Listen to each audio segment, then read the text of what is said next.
Welcome to the Underwater Podcast, where we take a deep dive into the world of underwater portrait photography, cinematography, and everything in between. With me, your host, Brett Stanley.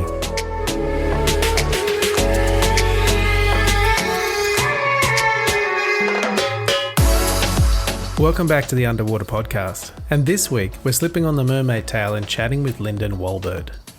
Linden is a professional mermaid who's pioneered the world of mermaiding, from creating her own tail with a special effects artist to now having her own line of body glove tails for kids, available worldwide.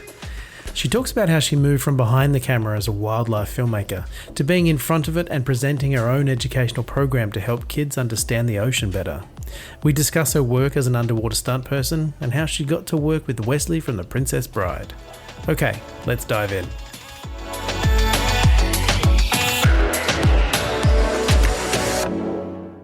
Linden, welcome to the Underwater Podcast. Brett, thank you so much for having me on today. Yeah, it's exciting to have you on because you're such a kind of, dare I say, legend in the whole mermaid world, having kind of been one of the originators of the kind of the professional mermaid sort of situation, right? I guess by accident, yes. I never intended to pioneer a subculture or an industry. I was just doing something that I loved, and it just came in the form of a mermaid. Oh, right. And so how did that form come about? How did you become Mermaid Linden? Ooh, how did I become Mermaid Linden? It was an evolution. It was an evolution.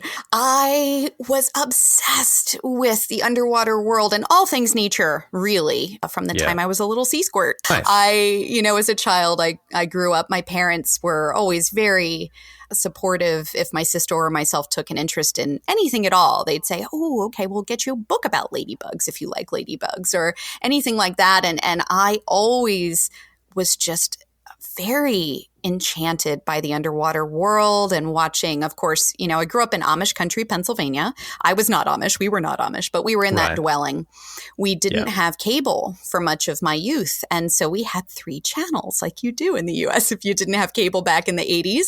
And one of them was thankfully PBS. And I loved PBS. I loved all of the documentaries, wildlife documentaries, specifically underwater wildlife documentaries that they would have on the airwaves. And I would watch and just dream that I was part of that underwater world. And of course, the very trite, I loved Jacques Cousteau, but it's true, I did.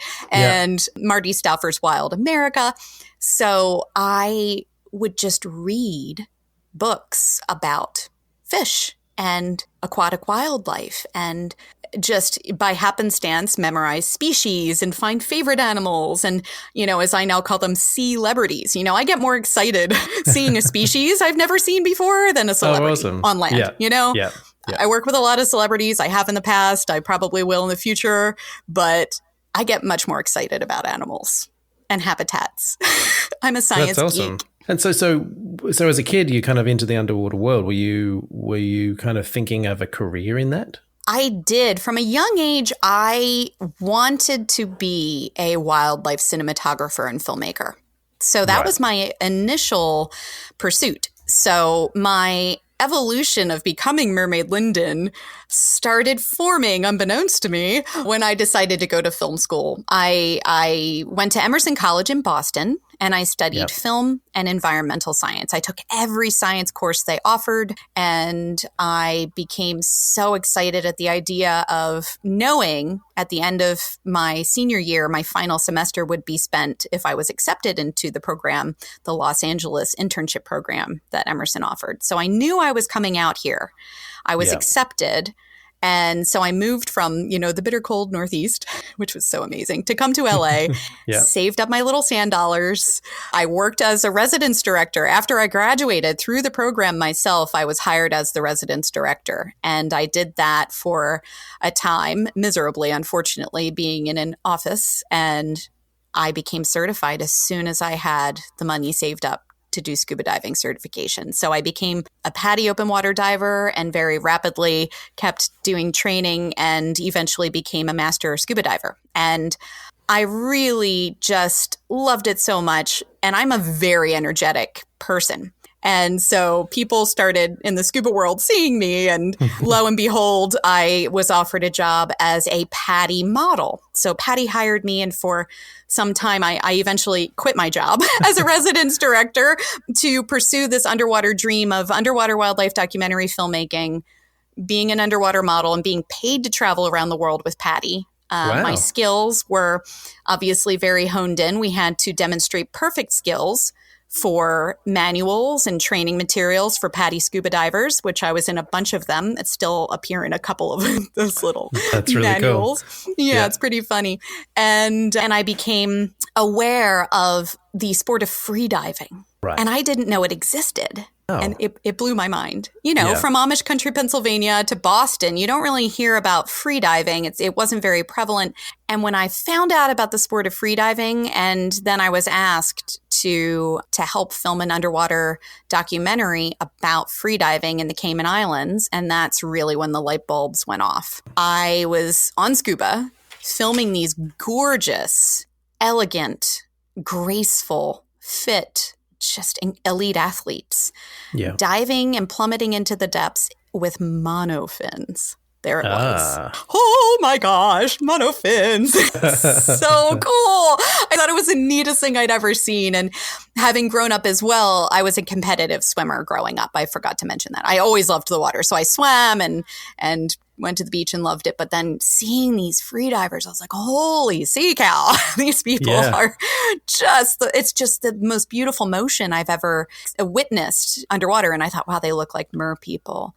And so I asked Mandy Ray Cruikshank, who is a world champion freediver from Canada. She is a founding member of Performance Freediving International, and she was setting world records at this experience that I was filming for this documentary. And I asked her one day, I was like, Mandy, what shoe size are you? And she told me she was an 8 in U.S. women's, and I was so excited because that's my size.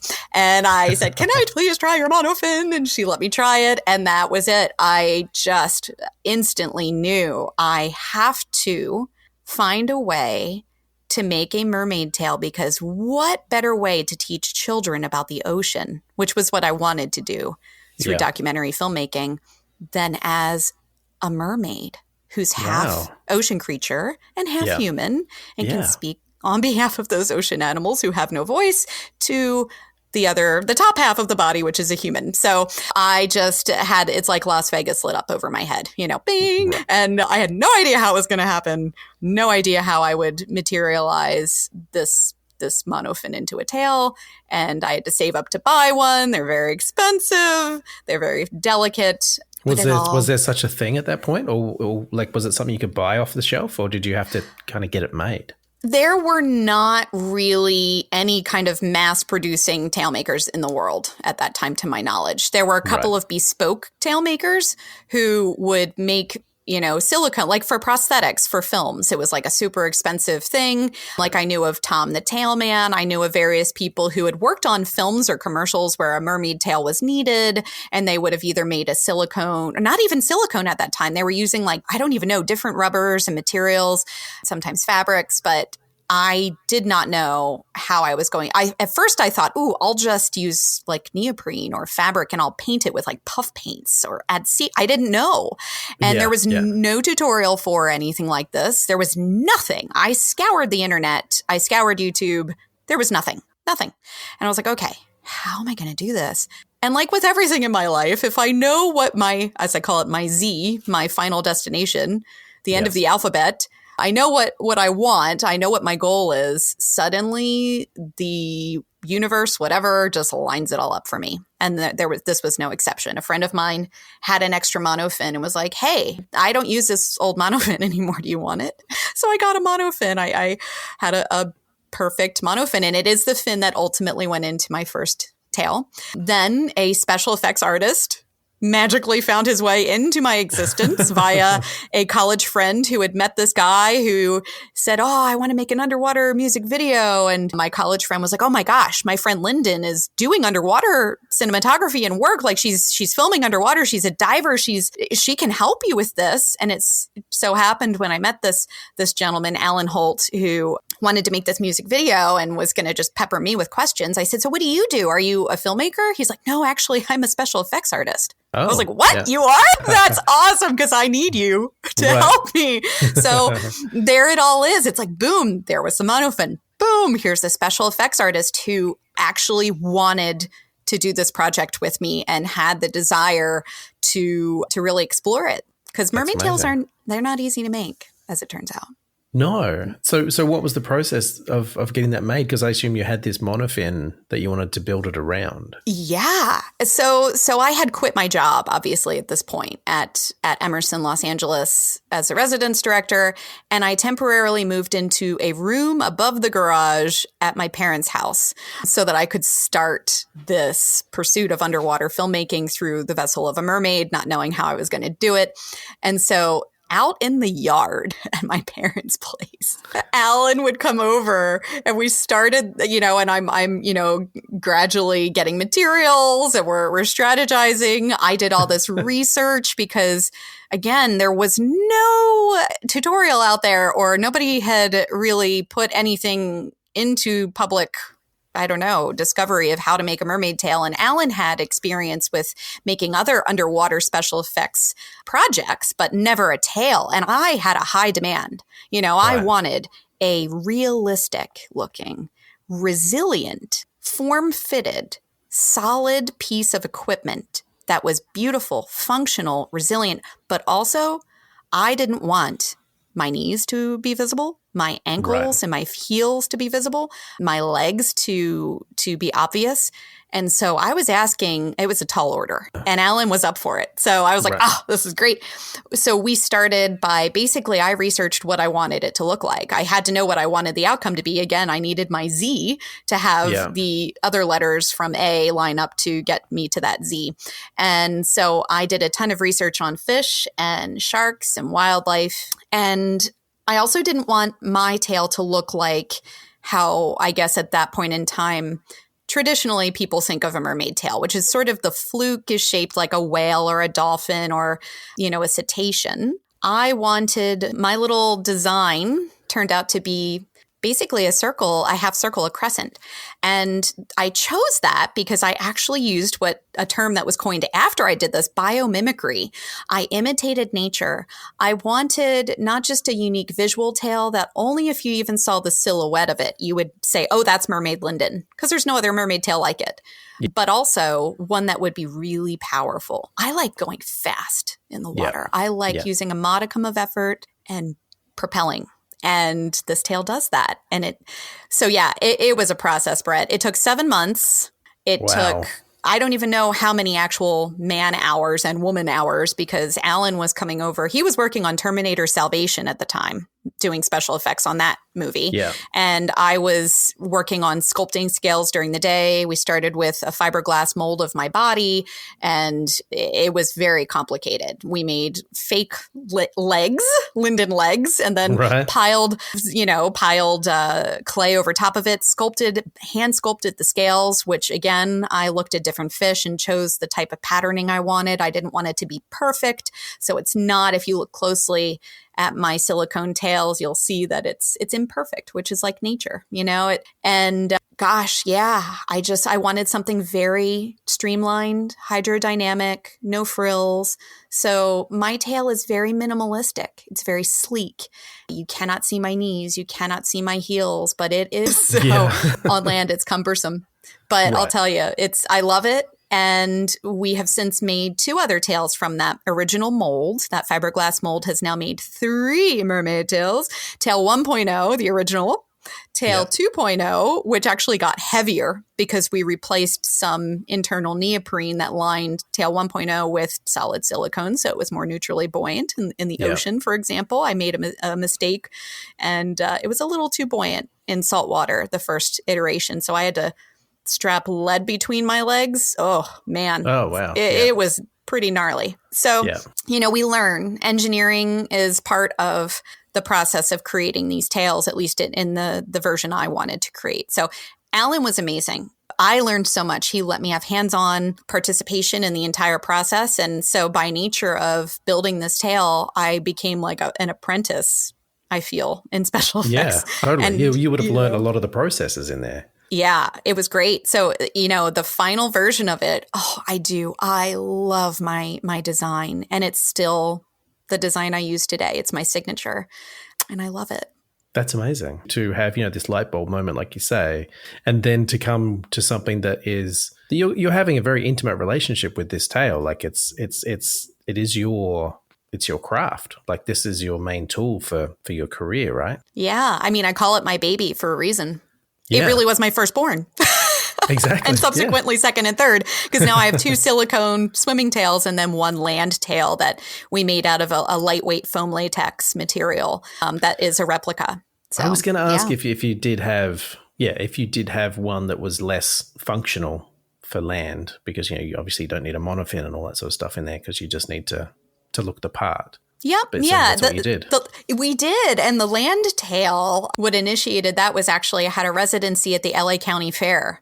And it was so amazing. For several years, I had my own little stage, and it was the Mermaid Linden underwater education stage, and kids could come up and, they'd watch Mermaid Minutes, which is a little educational documentary style thing I make for kids. And then they'd watch that. And then I'd come out on my shell throne. I'd be rolled out and in my lightweight replica tail, which had just a little polycarbonate blade with actual monofin foot pockets inside, just so I could flip the tail easily. And the blade still had a firmness, but it was super lightweight. Oh my gosh, completely different from being in a 50-pound silicone tail, of course, on land, which is just very cumbersome and impossibly uncomfortable. And this tail, I take such good care of my gear, namely my tails. So this tail has lasted me. In fact, the special effects artists who helped with it, who did the foam latex, like they're different effects artists who are specializing in certain areas of things. And this is like the foam latex guy. He was amazing. And he made this thing for me now, how many years ago? I don't even know how many years ago. And recently I had a chat with him and he's like, you still have that tail? That tail still exists? Yeah, right. I'm like, oh yeah. He's like, oh dude, usually that material degrades and like it lasts for like a couple scenes of a movie and it's done. I was like, no, I'm taking care of it. It was expensive and it's beautiful. And so I have all these, like underneath my bed, I have all these, it looks like dead bodies and body bags, but it's actually mermaid tails in wedding dress bags to keep them dust free and bug free and dry and happy and in the dark, it's like vitamins stored in a cool, dry place for best results. Yeah. So what happened? So you built this tail and you had this project that you were wanting to do. What happened with that project? Oh, so I ultimately started taking the tail because I'm always doing a lot of things at one time. I was modeling for Patty. I became a freediving a judge for basically ADA, one of the governing bodies of freediving. Yeah. And so I started traveling around the world as an ADA freediving judge, and I was officiating, judging world records, national records at competitions and such. So not only was I continuing my training in freediving, which had originated with Performance Freediving International with Mandy Ray Cruikshank, Kirk Kroc, and Martin Stepanek at the time, who was part of PFI.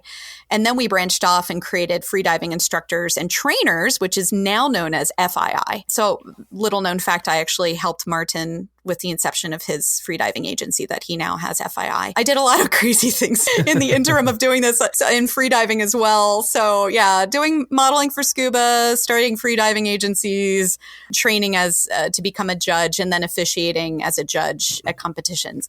And I would take my tail everywhere because it was an incredible opportunity to not only get gorgeous footage and photographs while I was judging, off-duty judge, I would be mermaiding. And the freedivers loved it. And there are always underwater photographers at these events, filming and photographing the competitors. So, of course, they were thrilled on off days to play with a mermaid in the coral reef, right? So we had a blast. So I started acquiring beautiful content and getting more and more experience, not just freediving, but freediving without a mask on, wearing a 50-pound silicone appendage.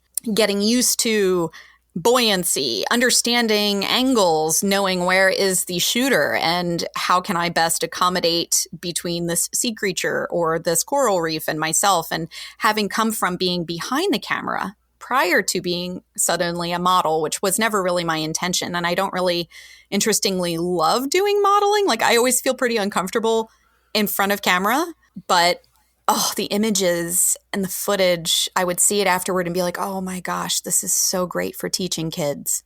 Oh, totally. Yeah. You know, like, here's this mermaid swimming with the ocean creature that they're learning about that she's discussing. So it brings that, it blurs that line again between the human world and the aquatic world and makes it a spectacle. It makes it unforgettable, and it makes it really interesting for children. That's a really interesting way of bringing it in, like this fantasy sort of creature, kind of bringing the real world to these kids. I think that's amazing. Yeah, it's fun. I love it. So how were you going to use this footage? Like, what was your plan to use this footage of you underwater interacting with wildlife and the coral and all that sort of stuff? How are you going to sort of bring that all together and put it into a package that could be then shown? I dreamed up. I think of most of my really good ideas in two places. One, in my dreams, actually, I'll have a dream about something. And I'm like, I'll wake up and immediately usually I do a voice memo to myself. Because you know how dreams kind of disappear? Yeah, totally. They just melt out of your memory and, I can't quite remember what happened. So I immediately, I've learned to have this habit of my phone is right there by my bed. I do a voice memo. So I really feel the feelings and remember the clarity and the detail of a dream. So that's where I first come up with ideas that I then turn into my reality. Then also when I'm shampooing my hair, I have this joke that I'm massaging my brain coral and it just like bursts with really fun ideas. And so I was actually this particular idea, which was for the Mermaid Minute, which is the thing I'm most proud of everything I've ever created in my mermaiding career. The Mermaid Minute it's a culmination of all of my passions and a delivery of my dream, which is ocean edutainment to children and anyone who wants to watch. So the Mermaid Minute burst into my brain coral like a bubble of joy in the shower as I was massaging my hair. And there it was. So the idea was, okay, 1 minute with every single little bit of information or facts I can possibly pack into a minute of video content for children about a specific ocean creature or phenomenon or habitat or something ocean related. It could be conservation minded. It could be just one little creature. Like I have an episode on barnacles, awesome. Anything. It seems benign. Like, how could you go on and on about a barnacle? Well, it's actually really interesting if you look at them. So, I just love that. And as a child, I feel like we look at those little things. When we were children, we stopped, at least I did. I would stop and I could look at a square foot of grass and just look at it and see, oh my gosh, look, there's a little bug down there. Right. Oh, wow, this flower is starting to bloom. Children are fascinated by details. And so I wanted to just kind of zoom in, magnify on one subject at a time and only for a minute. And to my shock, it was incredible how much I could pack into 1 minute of video. And so the Mermaid Minute, I would film them. I was hosting them. I was editing them. I composed the music for them. I obviously produced and directed it. I did everything. I learned nonlinear editing for the first time because I'd come from a world of deck-to-deck editing, like physical splicing of film and also cutting video like a SVHS and Betamax and all that. And then going into the world of nonlinear editing specifically for this project. So I started, thank goodness, a neighbor of mine is a professional editor and was like, hey, I can help you. And he gave me some hints and sat with me for a couple of hours. And wow, I was so off to the races. And I started a YouTube channel, which also shockingly, I think was it in 2000, when did I start my YouTube channel? I think it was 2009. I finally started a YouTube channel and a video that I put up, just a promotional video for my company, Mermaids in Motion, went viral. And I didn't even realize it. because I hadn't posted anything else on the channel. And I went back one day and it had over 1 million views. Back in this is in the single digit 2000s. I was like, holy seek out. Like, and then someone told me you could monetize this. I didn't know you could do this. I was like, you can? And so I monetized my YouTube channel and started creating Mermaid Minutes. And it was sustainable. It was incredible. People were watching it. I was so honored that people wanted to watch these little videos I was creating, in a room above the garage at my parents' house. Yeah. With basically like zero sand dollars because I'd spent them all making a tail. And, I made my website for my business. And that's when word started getting around about me as a mermaid performer in Hollywood and in Los Angeles. And there weren't other mermaid performers at the time. And so I was kind of the first, to my knowledge, in LA doing live performance-based work, going to schools, doing educational talks for kids, creating educational content, edutainment, as I call it, for the little sea squirts. And so like the big parties and events that started happening, like celebrities and people who's who of Hollywood started hiring me, and it rapid fire, the word of mouth goes quickly. And when there's something new and hot, of course, then everybody wants it at their event. So it really was incredible. That was like the golden era for me of live performance that was non-education related. But those performances were subsidizing my passion work, which was creating the Mermaid Minute. And what sort of performances were they? Were they in swimming pools at parties, or were they dry in the corner of an event, or what sort of stuff? Oh, they were namely aquatic. Yeah, this was, really just anything from, which I love, children's birthday parties. Oh my gosh, so much fun.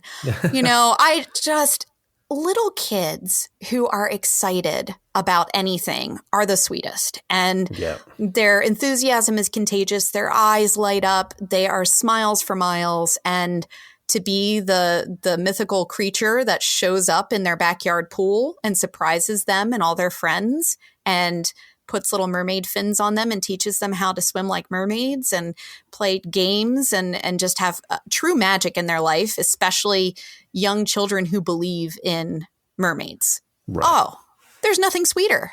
There's just nothing sweeter in the world. And I would infuse education into these experiences. So of course the parents are thinking, oh, it's like a mermaid princess coming into the party. And then I'd show up and I'd be like, what's your favorite ocean animal? Yeah. Have you heard of barnacles? Yeah. Have you heard about barnacles? Have you heard about narwhals? And, and these little kids, I call them my little sea fans, these little sea fans, they're sea sponges, and they love hearing about ocean creatures. And, one kid would say, I love dolphins. I'd be like, I speak dolphin. And I'd be like, I'd do a dolphin call, and the kids just, their jaws drop. And then they'd be like, are you real though? And then I'd swim underwater for like a minute or two, and they come up still smiling and not out of breath, and they're like, oh, she's real. One could call it deception of the highest caliber, but also one could say that it's a life-changing moment where you have a captive audience, and then you can say, but do you love our oceans? Do you know that you impact our oceans and that animal that you love, the dolphins, the sea turtles, the seahorses, the sea stars, you affect them every day by what you do here on land. And they're like, I do? And then I get to give a conservation message during a birthday party. There's an interesting thing with sort of the ocean stuff and then the people stuff. I used to volunteer at the Aquarium of the Pacific here, and used to be in the tank doing the presentations and stuff. And it was really interesting because we would have these school groups come through, and you'd watch these kids from above. And they'd be kind of interested, some of them really not interested at all. And it wasn't until we sort of, as divers, sort of came in and dropped down into the tank that they kind of looked at it, oh my God, there's a person in there. Wow, that's incredible. Wow, people can be in the water? That's incredible. And then suddenly telling them about the place that we were from inside the tank blew their little minds, because they were like, oh, I want to be in there. I want to be a person who's under the water. Like it's that kind of seeing themselves under the water suddenly makes this a place that they want to care about. Yeah, it opens a scope, doesn't it? It opens a scope of possibility for them, not just that they want to be there, that they could potentially work there. They could have a career like you do. They could do something, whether it's, of course, there's always I want to be a marine biologist. That's the first one that kids always think of usually, and it's so cute. Yeah. But that's a seed planted Exactly. that's a possibility for them. That's why I think what you've done is genius. You've taken a sea animal and a human and merged them together, to sort of span that barrier between the two things to make it undeniable. It's brilliant. Oh, thank you. It's just what I wanted to do, and it came to be. And I'm just so glad the world is receiving it, because if no one enjoyed it or liked it, then I guess I wouldn't still be doing it. Well, I mean, that's an interesting point too, because at the moment, and I don't know when this kind of started, but there is a massive mermaid kind of industry at the moment. Oh, it's a movement. It's a whole culture now. Totally. Yeah.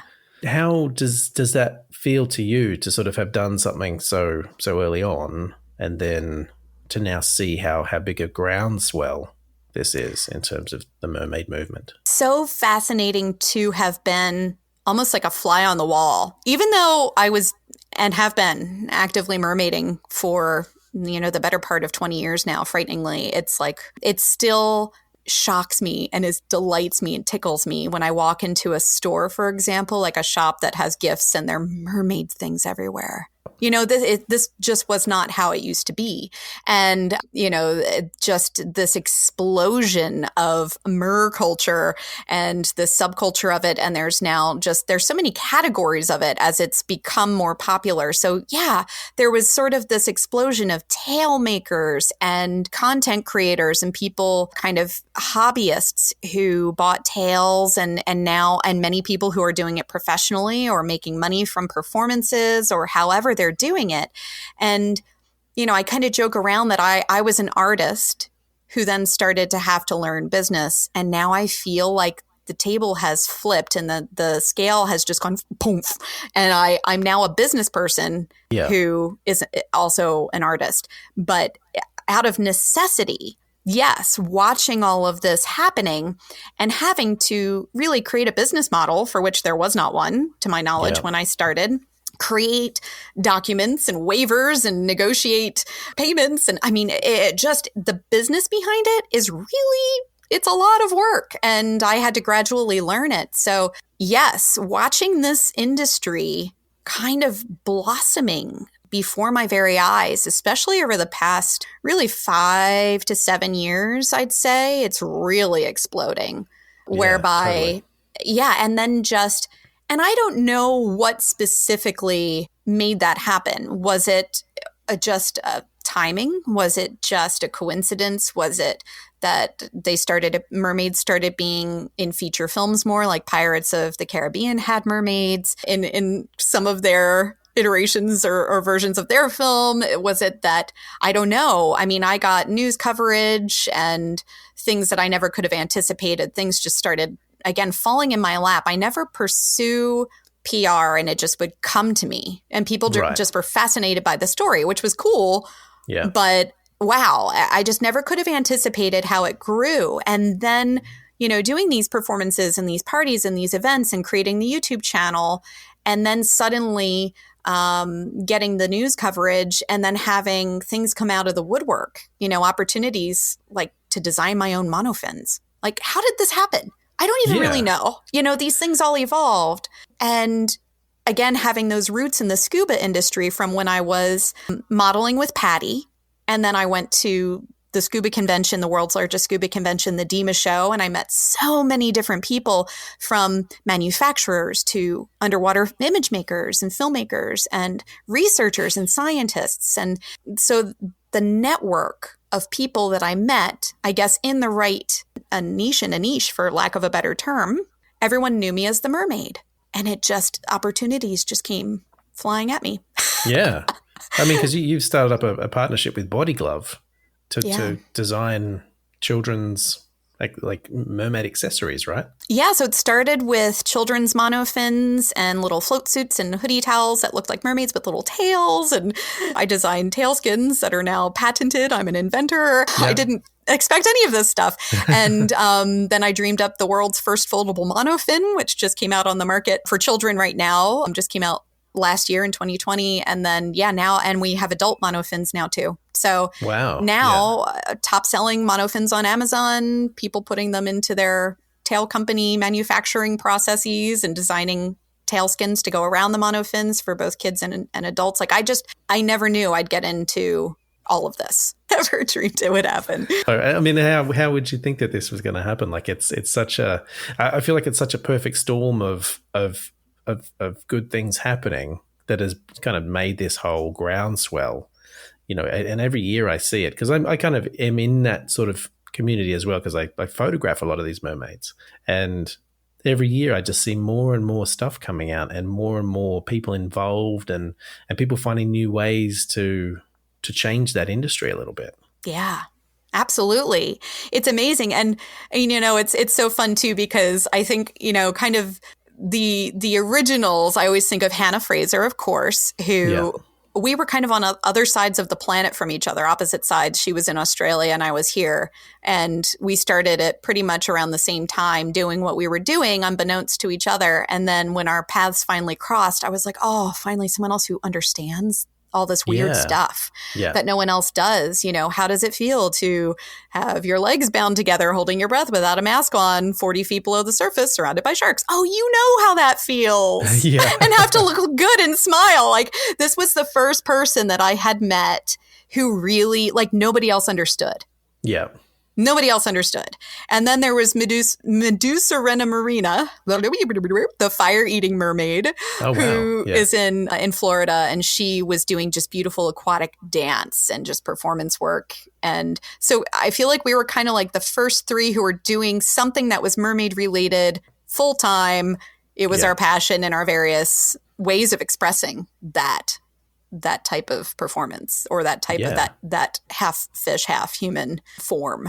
That's incredible. And finding each other. Like, how did you find each other? Was it through the internet or through people?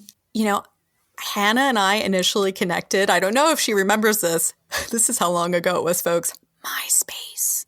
Yeah. Dating yourself. Oh, yes. Yes. Yep. We are, Hannah and I are both in the over 40 club. So, you know, and started in our 20s. So there it is. Yeah. That's incredible though. I mean, MySpace is such a, I mean, it's so long ago for a lot of us, you know, like it feels like that it was back in, you know, it feels like ancient history a little bit in terms of the internet.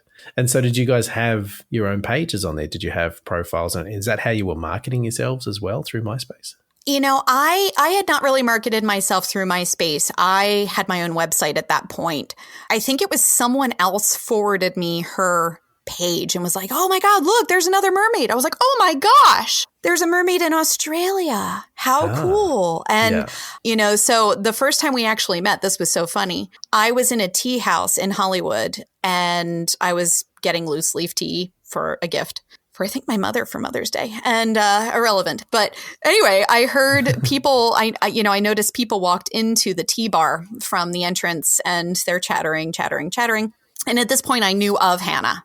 We had never actually communicated, but I knew of her and that she was in Australia. And I suddenly hear this voice behind me, this, you know, Australian accent saying, oh, so what do you say? Like, hire a mermaid, or like whatever. I'm doing a terrible accent. I'm so sorry, Hannah. I'm not doing you justice. And I turned my head. I'm like, excuse me. Did you just say something about hire a mermaid? And then I looked at her, and you know, Hannah, you've worked with her. Her eyes are just like piercing, gorgeous light.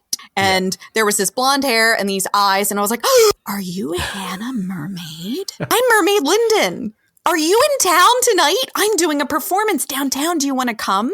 And like, I was so excited because I'd not met any other live professional performing freediving mermaids ever. At this juncture. And she was like, oh my God, hi. And we start chatting. And at that point, I'd already gone through the process and had been performing and had my silicone tail. She's like, oh, you've got a silicone tail? I was like, I do.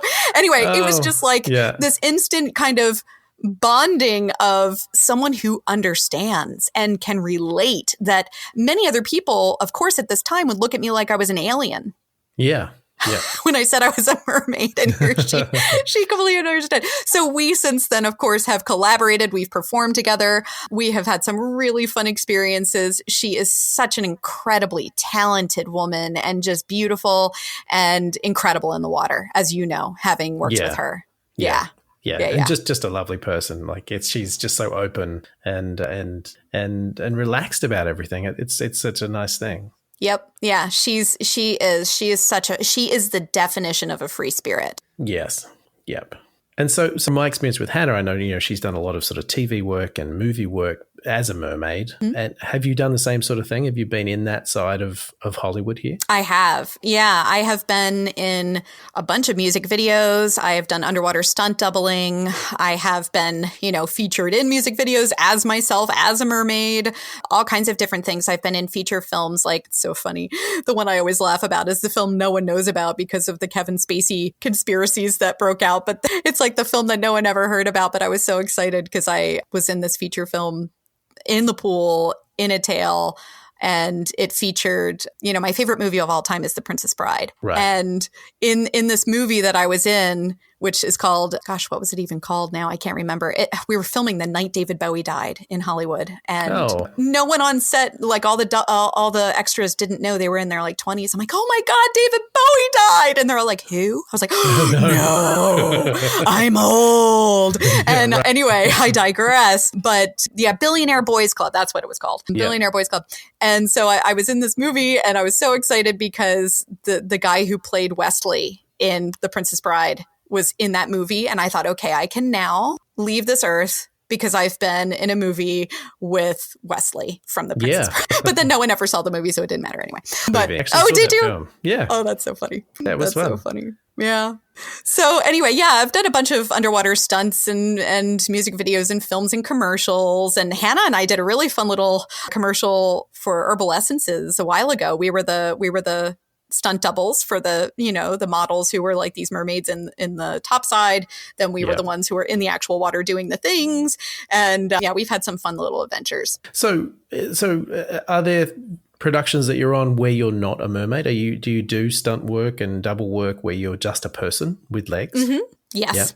Yep. I've worn all kinds of weird outfits and wigs and stuff where I am doubles. I'm a stunt double. So nobody knows it's me. Do you like that work? I do. I do. I really enjoy it because for me, it's easy and it really helps someone who doesn't have that skill set still get whatever they need conveyed as a character across. So, I think that's a neat thing to be able to offer that. So it relieves, if there's an actor who really loves the role that they're playing, but they just are not a water person, but they have an underwater scene and they're terrified of the water. I'm just so happy that I get to help them express hopefully to the degree that they want, that experience on the screen underwater where they don't have to go through that terrifying thing for them that makes them uncomfortable. And it saves the crew time. It saves the director the stress of dealing with a freaked out talent. And I love being in the water. So it's great. I love it. That's awesome. Yeah. So, I mean, we've kind of talked about the fun, fluffy side of stuff. Let's talk about the more uncomfortable side of being a mermaid, which is, having to spend time in chlorinated water and maybe like lakes and swimming pools and all that sort of stuff. What are you doing in terms of protecting your body when you're in these sort of situations?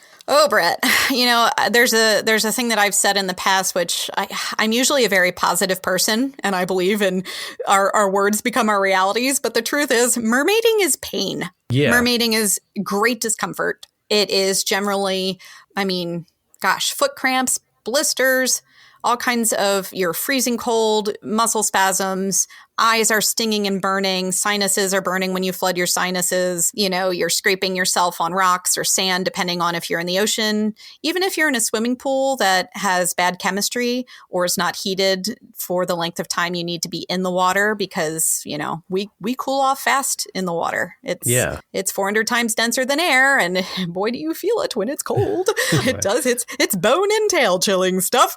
So that there is a lot of discomfort. I've done things that it was like torture, and you have to smile and look natural and make it look like you are just in complete heaven in your element for the camera when you truly are screaming on the inside. I think that's the thing too, is that it is such a beautiful look, like this beautiful tail. It looks so effortless, but the mechanics of what's happening inside that tail is not apparent. Like, I think we uneducated people look at it and think, "Whoa, that must be amazing," but knowing that your feet are rubbing against each other or rubbing against the fin. You've got to keep your toes pointed to get rid of your heels. And you're surrounded by sharks. Yeah. Holding your breath. Yeah. Yeah. Oh, without a mask, you can't see. Yeah. Oh, yeah. Oh, yeah. It's nuts. I mean, really, really, the one of the things that, when people who are just observing it or the final product, people observing the final product from the outside, and sometimes I don't even realize, because it's almost like I go into survival mode. It's like these endorphins kick in, this fight or flight response happens. And yet you're supposed to be remaining calm with your heart rate, as calm as can be, so you can hold your breath and stay underwater for as long as possible to get the shot or do the action or have the shark swim by in the frame or have the manta ray swoop around you or whatever it is. And working and communicating with your shooter, knowing your angles, looking at the light, understanding. And I think that a good model, of course, as you know, being on the behind the lens of many of these incredible shoots. My God, some of the stuff that you are producing. Oh my gosh, Brett, Thank you. Like your underwater sets, like I do. I dream of experiencing your pool because I'm sure that you have it heated properly and the balance is nice for the pH for the eyes. And you have these sets and you get, oh yeah, I've heard all about you and your 5 C-star VIP experiences in your pool. But trust me, it's on my list of things to experience one day. But when a model knows and understands and intuitively, without you having to direct them, they know what to do. Yes. Yeah. They know to clear their hair out of their face. They know which angle the light is most flattering. They understand how to point their body, angle their body. They know to get the bubbles out of their nose. They know to have a slight parting of the lips so it doesn't look like you're a pufferfish, and how to cork the back of their mouth so that all of these things that, people like Hannah and I, we do it intuitively because we've been doing it forever. Yes. And you don't really think about it until you work with someone who hasn't. Oh, that sort of skill set is priceless on set, especially if you're working for a client. So if you're doing a client job and you have a budget and you have a time frame, and if you're suddenly working with talent who are very willing but don't necessarily have the experience, then you spend so much time correcting them and just teaching them how to do the things that people like you and Hannah do instinctively. And the oft times that I get to work with people like you, it is like we have an ESP, because I'll be under the water and, we can't communicate. There's no communication once we're shooting, but I'll be like, oh, if you can just move that. Oh, you did it. Oh, cool. Okay. Well, that's fine. And I can just concentrate on doing my job and not having to worry about yours. Yes. And equally, from the perspective of a model, I can tell when I'm working with a shooter who doesn't know what they're doing and doesn't have it together on their side, because I'll get very frustrated when I've cleared my nose, I've moved my hair, I'm in a pose, the buoyancy is perfect. There's a moment with an animal and I don't hear their shutter go off. And I'm like, yes, Dad, you weren't ready. So it works both ways. And when you have a team working together, and we know you and I have both experienced this with different people that we worked with, where it's like, oh God, there's this dance. We're doing a dance. And I love it when a shooter, it's not always possible in the open ocean, but in a pool setting, when everyone's working on breath hold and you come up and there's this dance, and there's also an empathy of the shooter with the model who has to go up to take a breath, or, if you don't have a hookah there, to take a breath off underwater and stay underwater, which is always great. That's wonderful too. But if you have that dance where you're going up and down, and then you have the bubbles and you have this gorgeous flow of up and down, and you can just capture so many beautiful things with the right team, the right lighting, the right temperature of water, the right pH balance, if you have control over that. And it's even more magical when that can happen in the sea. Yes. So what sort of projects have you done in the sea? Because I've seen footage and images of you swimming with some very large animals. Yeah. Talk about those for me. Oh, gosh. Oh, I've just done so many things. And again, many of those things aren't even planned. They happen spontaneously because I pretty much bring a tail everywhere. Just in case there's something that comes up or there happens to be an opportunity.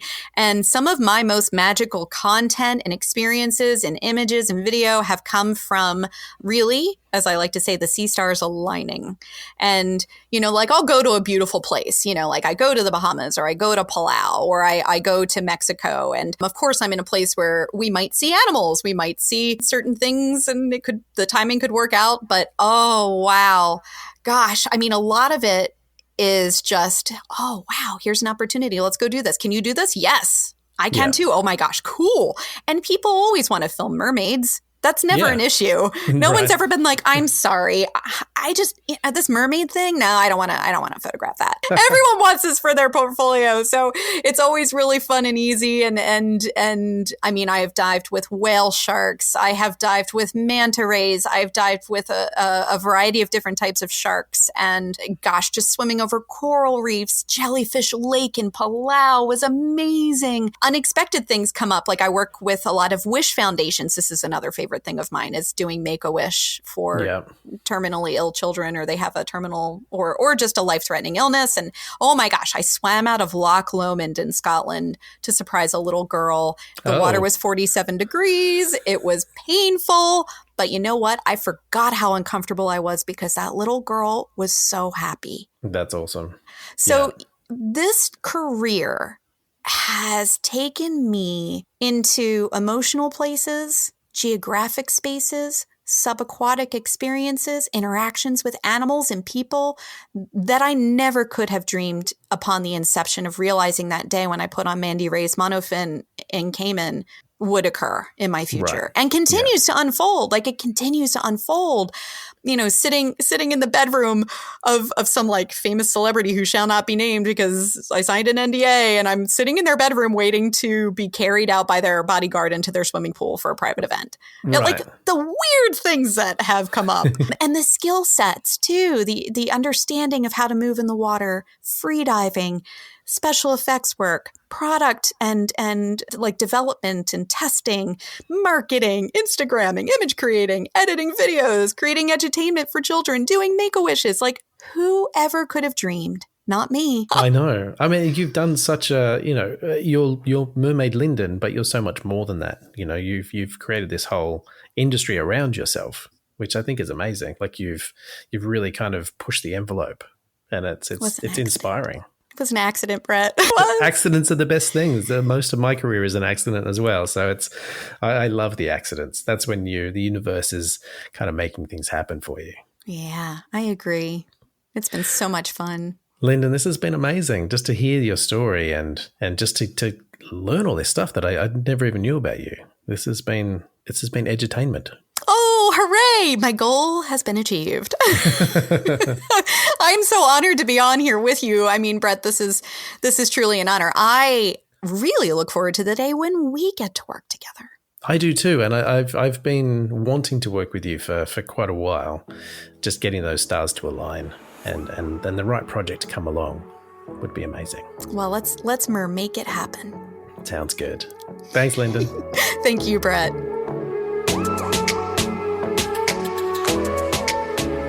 Thanks for listening, everyone. And as always, if you like the podcast, please subscribe, review, and share.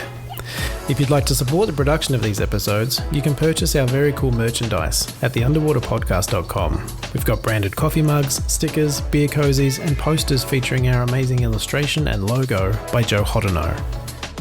If you'd like to connect with us or learn more about our guests, you can reach us at theunderwaterpodcast.com or on Instagram. We also have a Facebook group where you can discuss the episodes and even get your questions answered by the guests. There's a link to it in the show notes. You can learn more about my underwater photography workshops and mentoring at brettstanley.com or Brett S Photo on Instagram. The Underwater Podcast is presented and produced by me, Brett Stanley, and our music is Neo by Oh Boy. Keep creating, everyone. I'll see you in the water.